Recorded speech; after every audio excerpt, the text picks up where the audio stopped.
Hi, I'm Dr. Q with drquestin.com, and my friend Bob here and I are going to talk to you today about some of the things that bother cats. Sometimes it can seem like cats are a little bit finicky and hard to get along with, but they're just an individual that has individual likes and dislikes, and some of the things that bother cats that sometimes we don't always realize how much they bother them, such as not having a high place to get away from things that might be a little bit stressful. Just as it's really good for you to be able to sometimes take a time out and just go to another room, close the door, put on your headphones. Cats don't really have the opportunity to do that, but sometimes they need that. They need that opportunity to go somewhere on their own. So I always recommend a very high cat tree or someplace where they can go and get away from anything that might be bothersome to them.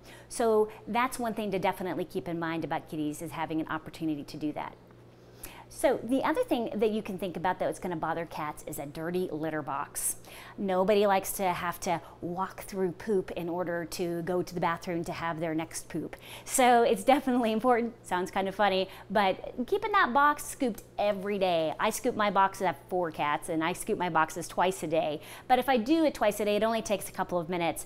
Keeps the box clean, keeps the odors out of my house, which is also really helpful, and helps minimize problems with stress associated around the litter box. And keep in mind also, cats like to have privacy, probably just like you do when going to the bathroom. So make sure that the litter box isn't somewhere in a high traffic area in the home, someplace where they can go, have some privacy, and also not to be intimidated by other cats in the household. That's something you a lot of times don't think about, is that if you have multiple cats in a house, the other cats might intimidate them, wait for them to go to the bathroom and pounce on them, which is why having a couple of litter boxes is a good idea to make sure that everybody has their own private toileting spot.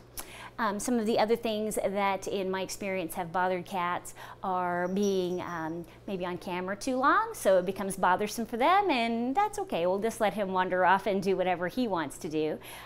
Being dressed up by small children, being chased by small children, loud noises. I think that that's pretty intuitive. Most of us would probably recognize that cats aren't going to like loud noises.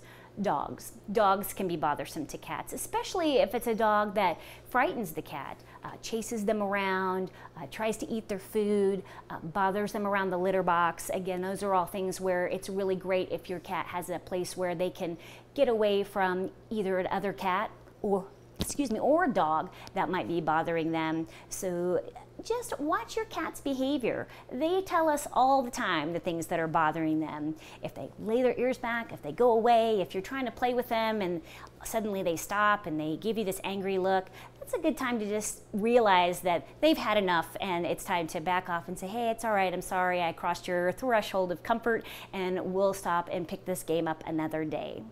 So hopefully today I've given you some things to think about as far as our pet cats in our household and what might bother them. And on that note, I'm Dr. Q, and the rest is up to you. Thanks for checking in today.